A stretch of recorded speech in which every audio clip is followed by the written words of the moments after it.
Huwag po ninyong i-skip guys kasi may mga malalampasan po kayong mga mahalagang bagay po sa akin pong mga sasabihin. Okay guys, ito pong bawang. Ayan, babaltan po muna natin ito guys sa bawang. Ito guys yung mga maliliit na bawang ha. Ayan, nakikita ninyo guys yung mga bawang na maliliit. Ayan, ganito lang po yung mga ka-size niya. Ayan, basta ganito lang guys siya sa maliliit. Maganda lamang po kayo guys na at least 4 na peraso. Ayan, 4 na peraso lamang po na maliliit. Ganito lang po siya kaliliit guys. Ayan, tune in lang po kayo guys sa ating pong gagawin. Ayan, pinuhin po ninyo ito. Yan, pinong-pino po yung pagbalat po, nung pagtadtad po ninyo ng bawang. Ayan. Siguraduhin po guys na pinong-pino ang pagbalat po, ang pagtadtad po ng ating bawang. Ayan. Siguraduhin po natin guys na siya ay tadtad na tadtad hanggang sa yung maliliit po guys yung ating pong ginagawa. Ayan. Tune lang po kayo guys. Ayan. Kasi kung malilipat po kayo, is hindi nyo po makikita kung ano po yung ating gagawin.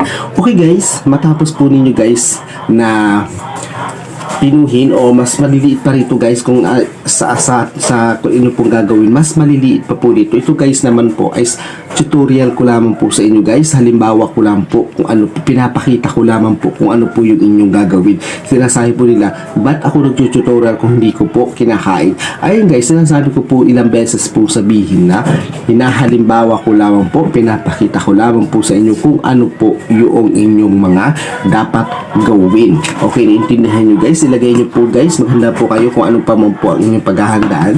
Okay guys, ilagay po natin sa ating pong lagayan. Okay, and then ating po siyang kung pili guys is ating pong urit-uritin pa siya. Ayan, urit-uritin. And then, pagkatapos po ninyo guys na magkaganito is lagyan po siya natin ng honey. Okay na hindi guys, honey po yung ating ilalagay dito. Ayan, lagyan po natin yan. Kaunti na lang po guys yung aking honey. Ayan. Okay. Ito guys is halimbawa ko lamang po sa inyo. Ayan. Nakikita nyo guys. Ito po guys ay ibababad po ninyo ng at least. Halimbawa guys, huwag po ninyo, pagkagawa po ninyo nito, huwag nyo po muna siyang kakainin. Ibababad nyo po muna siya ng at least 1 hours para po ma-absorb po ng ating pong ginawang bawang, yung ating pong pinaglahok po na honey. Ito po guys ay napaka-the best 100% po sapagkat ang bawang po ay napakaganda po sa ating katawan. Naintindihan nyo guys? Ayan. Ito guys ay nasabi ko po guys kanina is 1 hour bago po niyo siya kainin. Ito guys ay po no, sa mga malalakas po ang loob at talaga pong desidido po sila na talaga pong humaba at lumaki po ang kanila pong mga dinadala. Is kakainin niyo po ito bago po kayo matulog. Naintindihan nyo guys? Bago po kayo matulog sa gabi. Ayan, naintindihan nyo? Pagkatapos nyo pong kumain, halimbawa po guys is matutulog po kayo ng 10 o'clock, 9 o'clock is kainin nyo po ito ng 9:30 o kaya naman po guys is kung anong oras po kayo mas matutulog guys is may ano po siya na 30 minutes.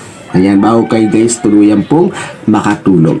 Ayan, napakadabis po nito guys. Ayan, basta guys may honey po kayo. Hindi dalawang sangkap lamang po ito guys eh.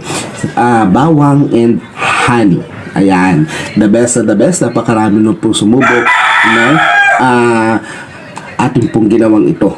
Ayan, ito po guys isa loob lamang po ng 7 days or 1 week. Ayan, 1 week lamang po guys at makikita nyo na po ang resulta sa inyong pong mga inaalagaan.